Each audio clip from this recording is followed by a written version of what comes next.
Hey guys, welcome back to our YouTube channel. Network ಏನೂ ಸಿಗಲ್ಲ, but ತುಂಬ ಜನ ಬರ್ತಾರೆ. ದೇವಸ್ಥಾನದ ಔಟರ್ ಲುಕ್ ನಿಮಗೆ ಈ ಥರ ಕಾಣಿಸುತ್ತೆ. ಚಿಕ್ಕದು ಸಮ್ಟೈಮ್ಸ್ ನಾವು ಬಂದಿರೋ ಪ್ಲೇಸಿಗೆ 2 ಸರಿ 3 ಸರಿ ಬರ್ತಾ ಇದ್ದೀವಿ ಅಂದರೆ ಆ ಪ್ಲೇಸ್ ತುಂಬ ಇಷ್ಟ ಆಗಿದೆ ಅಂತ. ಅಭಯಾರಣ್ಯದಿಂದ ಸುಮಾರು 200 ಮೀ ದೂರದಲ್ಲಿ ದೇವರ ಮನೆ ಎಂಬ ದೃಷ್ಟಿಕೋನವಿದೆ. ಇದು ಐಷಾರಾಮಿ ಹಸಿರು ಪರಿಸರ ಅಂಶಗಳು, ಚಿಮ್ಮುವ ಹೊಳೆಗಳು. ಬರೋದು ಅಂತ ಅದಕ್ಕೆ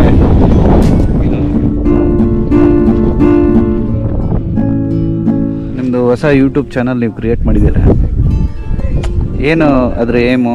ಬಟ್ ಇಲ್ಲ, ಸ್ವಲ್ಪ ಹೊತ್ತು ಬಂದು ಕುತ್ಕೊಂಡು ಏನು ಯೋಚನೆ ಮಾಡಿದೆ, ಫ್ರೆಶ್ ಏರ್ ತಗೊಂಡು ಪ್ರಕೃತಿನ ನೋಡಿಕೊಂಡು ಒಂದು ಸ್ವಲ್ಪ ಟೈಮ್ ಸ್ಪೆಂಡ್ ಮಾಡಿದ್ರೆ ಮನಸ್ಸಿಗೆ ಶಾಂತಿ. ಬಟ್ ನನ್ನ ಪ್ರಕಾರ ಪ್ರಕೃತಿಯಲ್ಲಿ ದೇವ್ರನ್ನ ಕಾಣ್ಬೋದು ಅಂತಾರೆ. ಸೊ ಅದನ್ನು ಪೂಜಿಸಿದ್ರೆ ಖಂಡಿತ ನಮಗೂ ಅದೊಂದು ಬ್ಲೆಸ್ಸಿಂಗ್ ಇದ್ದೇ ಇರುತ್ತೆ.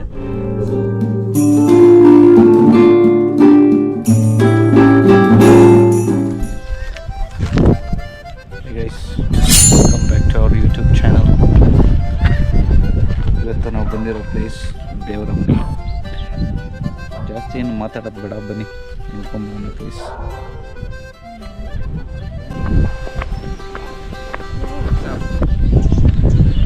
ಇವತ್ತು ಬೆಳಗ್ಗೆ ಟಿಫನ್ ಇಲ್ಲ, ಟೀ ಇಲ್ಲ, ಏನಿಲ್ಲ, ಹಂಗೆ ಎದ್ಬಿಟ್ಟು ಸೀದಾ 8 ಗಂಟೆ ಸುಮಾರಿಗೆ ದೇವ್ರ ಮನೆ ಬೆಟ್ಟಕ್ಕೆ ಬಂದಿದ್ದೀವಿ. ಇವಾಗ ಸದ್ಯಕ್ಕೆ ನಿಮಗೆ ದೇವಸ್ಥಾನದೊಂದು ಔಟರ್ ಲುಕ್ ತೋರಿಸ್ತೀವಿ, ಸರಿನಾ? ಗುರುಗೆ ಹೊಟ್ಟೆಗಿನ್ನೂ ಏನೂ ಬಿದ್ದಿಲ್ಲ, ಎನರ್ಜಿ ಕಾಣಿಸ್ತಿಲ್ಲ ಮುಖದಲ್ಲಿ. ಸ್ವಲ್ಪ ಕಮ್ಮಿ ಮಾತಾಡ್ತಾನೆ, ತಿಂಡಿ ತಿಂದರೆ ಜಾಸ್ತಿ ಮಾತಾಡ್ತಾನೆ. ಗುರು ಮಾತಾಡಲ್ಲ.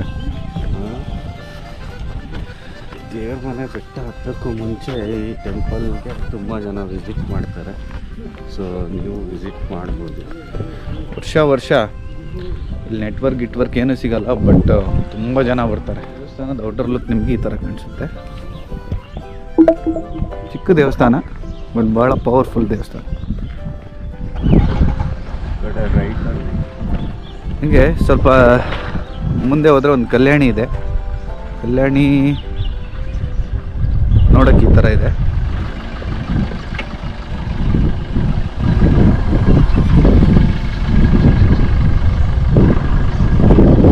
ನೀವು ಅಲ್ಲಿ ಕೆಳಗಡೆ ಹೋಗಬೇಕು ಅಂದರೆ ಸ್ಲಿಪ್ಪರ್ಸ್ ಬಿಟ್ಟು ಹೋಗಬೇಕು, ಓಕೆನಾ? ಇದೆಲ್ಲ ಸ್ಯಾಕ್ರೆಡ್ ಪ್ಲೇಸ್. ಸ್ಲಿಪ್ಪರ್ಸ್ ಎಲ್ಲ ಹಾಕ್ಕೊಂಡು ಹೋಗಬೇಡಿ ಒಳಗಡೆ. ನಾವು ಸದ್ಯಕ್ಕೆ ಟ್ರೆಕ್ಕಿಂಗ್ ಹೋಗಬೇಕು ಅನ್ನೋದೇ ನಮ್ಮದು ಮೇನ್ ಇಂಟೆನ್ಷನ್ ಇರೋದ್ರಿಂದ ಸುಮ್ಮನೆ ನಿಮಗೊಂದು ಔಟರ್ ತೋರಿಸ್ತಾ ಇದ್ದೀವಿ ಲುಕ್ ಹೆಂಗಿದೆ ಅಂತ. ದೇವಸ್ಥಾನ ನೋಡಿ, ಫ್ರಂಟ್ ವ್ಯೂವಿಂದ ಈ ಥರ ಕಾಣಿಸುತ್ತೆ. ಇಲ್ಲಿಂದ ಇದು ಗರ್ಭಗುಡಿ. ಆ್ಯಂಡ್ ಬೇರೆ ಐಸಲ್ಲಿ ನೋಡಿದ್ರೆ ಗರ್ಭಗುಡಿ ಕಾಣಿಸುತ್ತೆ. ಈ ಸ್ವಲ್ಪ ಝೂಮ್ ಹಾಕಿ ನೋಡಿದ್ರೆ ಕಾಣಿಸ್ಬೋದು ನಿಮಗೆ. ನಮಗಂತೂ ಕಾಣಿಸ್ತಾ ಇದ್ದಿದ್ದು ಇದು. ಬನ್ನಿ, ಟ್ರೆಕ್ಕಿಂಗ್ ಸ್ಟಾರ್ಟ್ ಮಾಡ್ಬೇಕಾದ್ರೆ ಮತ್ತೆ ವಿಡಿಯೋ ಸ್ಟಾರ್ಟ್ ಮಾಡ್ತೀನಿ. ಆ ಕಡೆಯಿಂದ ಬಂದರೆ ಸೊ ಇದು ಟ್ರೆಕ್ಕಿಂಗಿಗೆ ಎಂಟ್ರಿ.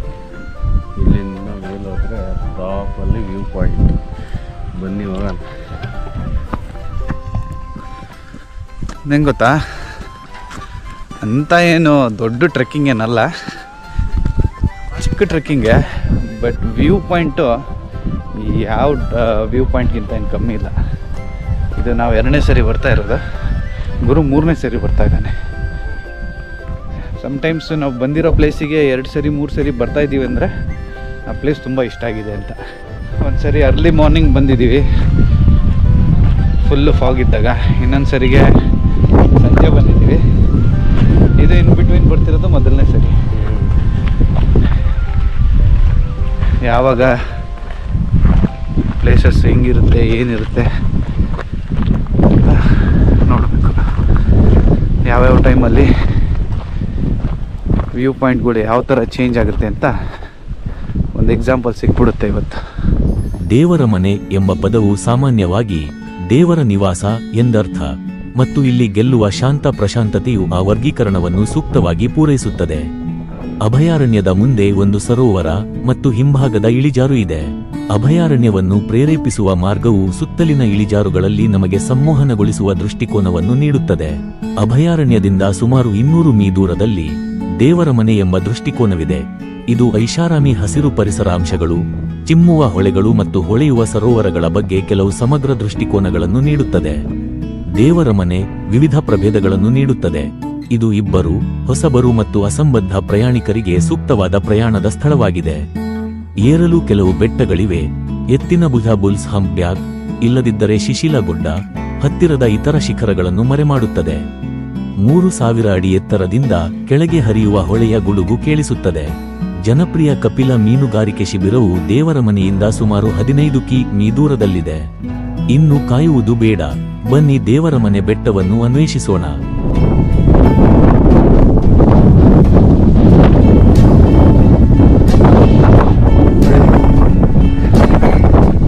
ಅವನು ನಡೆಯೋಕ್ಕೆ ಕಷ್ಟಪಡ್ತಾ ಇದ್ದಾನೆ, ಅಷ್ಟು ಗಾಡಿ ಇದೆ.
ಗುರುದೊಂದು ಸ್ಮಾಲ್ ಇಂಟರ್ವ್ಯೂ ಮಾಡೋಣ.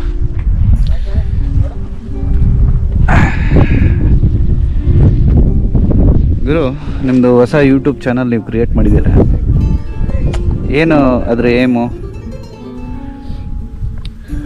ಲೈಫಲ್ಲಿ ಏನಿಲ್ಲ, ಸೊ ನಾವು ಅದನ್ನ ಎಂಜಾಯ್ ಮಾಡಿ ಹೋಗಬೇಕು.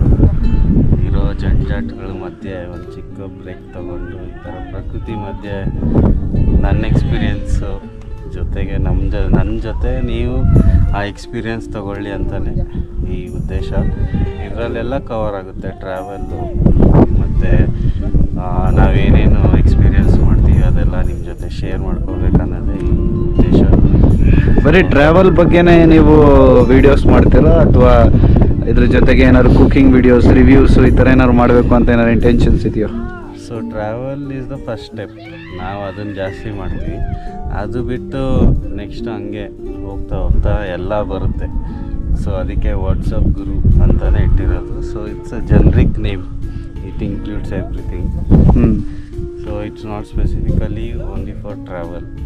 ಸೊ ಅದರಲ್ಲೆಲ್ಲ ಬರುತ್ತೆ ಅನ್ನೋದೇ. ಮೇ ಬಿ ನಿಮಗೆ ಮೋಸ್ಟ್ ಆಫ್ ದ ಫ್ರೆಂಡ್ಸಿಗೆ ನೀವೇನು ಕೆಲಸ ಮಾಡ್ತೀರಾ, ಹೇಗಿದ್ದೀರಾ ಅಂತ ಎಲ್ಲ ಗೊತ್ತಾಗುತ್ತೆ. ಬಟ್ ಕೆಲವೊಂದು ಸಬ್ಸ್ಕ್ರೈಬರ್ಸ್ ಗೊತ್ತಿರಲ್ಲ ನೀವೇನು ಕೆಲಸ ಮಾಡ್ತೀರಾ ಅಂತ. ಸೊ ನೀವೇನು ಕೆಲಸ ಮಾಡ್ತಿದ್ದೀರಾ, ನೀವು ಹೆಂಗೆ ಟೈಮ್ ಸಿಗುತ್ತೆ ನಿಮಗೆ ಟ್ರಾವೆಲ್ ಮಾಡೋಕ್ಕೆ ಏನು ಬಿಟ್ವೀನ್? ಕೆಲಸದ ಬಗ್ಗೆ ಏನು ಹೇಳಲ್ಲ, ಅದು ಸೀಕ್ರೆಟಾಗೇ ಇರಲಿ. ಸೊ ಇರೋ ಟೈಮಲ್ಲೇ ಸ್ವಲ್ಪ ಅಡಿಷ್ನಲ್ ಏನಾದರೂ ಮಾಡಬೇಕು ಅನ್ನೋದೇ ಉದ್ದೇಶ. ಸೊ ಎಲ್ಲರೂ ಅವ್ರವ್ರ ಲೈಫಲ್ಲಿ ವೀಕೆಂಡ್ಸಲ್ಲಿ ಅಥವಾ ಅವ್ರದ್ದು ವೀಕ್ ಆಫ್ಸಲ್ಲಿ ಬೇರೆ ಕೆಲಸದಲ್ಲಿ ಬ್ಯುಸಿ ಇದ್ದೇ ಇರ್ತಾರೆ. ಮನೆ ಕೆಲಸ ಇರ್ಬೋದು, ಅದು ಇದು. ಅದರಲ್ಲೂ ಸ್ವಲ್ಪ ಟೈಮ್ ಇಟ್ಕೊಂಡು ಇದರಲ್ಲಿ ಸ್ಪೆಂಡ್ ಮಾಡಿ ನನ್ನ ಎಕ್ಸ್ಪೀರಿಯೆನ್ಸ್ ಶೇರ್ ಮಾಡೋಕ್ಕೆ ಟ್ರೈ ಮಾಡ್ತಿದ್ದೀನಿ. ಸೊ ಎಕ್ಸ್ಟ್ರಾ ಎಫರ್ಟ್ ಬೇಕೇ ಬೇಕು ಲೈಫಲ್ಲಿ. ಎಲ್ಲರೂ ಒಂದು ನೆಕ್ಸ್ಟ್ ಸ್ಟೆಪ್ ತಗೊಂಡ್ರೆ ಖಂಡಿತ ಏನಾದರೂ ಒಂದು ಅಚೀವ್ ಮಾಡ್ಬೋದು ಲೈಫಲ್ಲಿ ಅನ್ನೋದೇ ಉದ್ದೇಶ. ಸೊ ನಾನು ಯಾರಿಗಾದರೂ ನಿಮ್ಮಲ್ಲಿ ಎಕ್ಸಾಂಪಲ್ ಆದರೆ ಅದು ನನ್ನ ಸಕ್ಸಸ್ಸು ಅಂತ ಹೇಳ್ಕೊಳಕ್ಕೆ ಇಷ್ಟಪಡ್ತೀನಿ. ಓಕೆ. ಸೊ ಇವತ್ತು ನೀವು ಬಂದಿರೋ ಪ್ಲೇಸ್ ಯಾವುದು? ಸೊ ನಾನು ಬಂದಿರೋ ಪ್ಲೇಸ್ ದೇವ್ರ ಮನೆ ಬೆಟ್ಟ. ಇದು ಒಂಥರ ದೇವರು ಕ್ರಿಯೇಟ್ ಮಾಡಿರೋ ದೃಷ್ಟಿನೇ ಒಂಥರ ಬ್ಯೂಟಿಫುಲ್ ಆಗಿದೆ. ಯಾವುದೇ ಮನುಷ್ಯ ಕೂಡ ಈ ಥರ ಮಾಡೋಕ್ಕಾಗಲ್ಲ.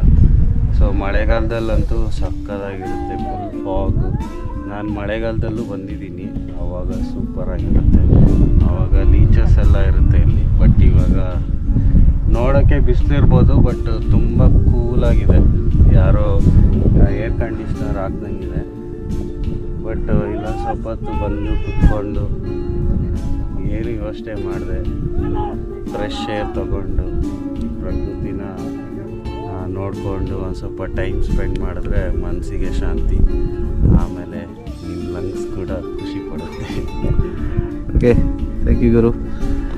ಸೊ ಇದಾದಮೇಲೆ ನಾವೆಲ್ಲಿಗೆ ಹೋಗ್ತೀವಿ ಏನು ಅಂತ ಏನೂ ಐಡಿಯಾ ಇಲ್ಲ.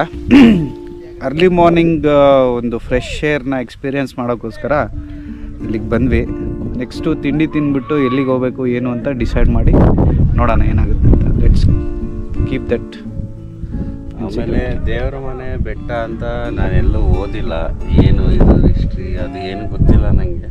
ಬಟ್ ನನ್ನ ಪ್ರಕಾರ ಪ್ರಕೃತಿಯಲ್ಲಿ ದೇವ್ರನ್ನ ಕಾಣ್ಬೋದು ಅಂತಾರೆ. ಸೊ ಅದನ್ನು ಪೂಜಿಸಿದ್ರೆ ಖಂಡಿತ ನಮಗೂ ಅದೊಂದು ಬ್ಲೆಸ್ಸಿಂಗ್ ಇದ್ದೇ ಇರುತ್ತೆ. So worship the nature, leave with the nature. So ಎಲ್ಲರೂ ಒಂದು ಎಕ್ಸಾಂಪಲ್ ಸೆಟ್ ಮಾಡೋಣ. ಅವಾಗವಾಗ ಈ ಥರ ಪ್ರಕೃತಿ ತಾಣಗಳಿಗೆ ವಿಸಿಟ್ ಮಾಡಿ ನಿಮ್ಮ ಲೈಫು ಖುಷಿಯಾಗಿರುತ್ತೆ ಅಷ್ಟೇ. Okay, cool. ಸರಿ, ಸಿಗೋಣ ಇನ್ನೊಂದು ಪ್ಲೇಸಲ್ಲಿ. ಸೊ ಡೇ 3 ಇನ್ನೂ ಓವರ್ ಆಗಿಲ್ಲ. ಓಕೆ, ಅಲ್ಲಿವರೆಗೂ ಸ್ಟೇ ಟ್ಯೂನ್.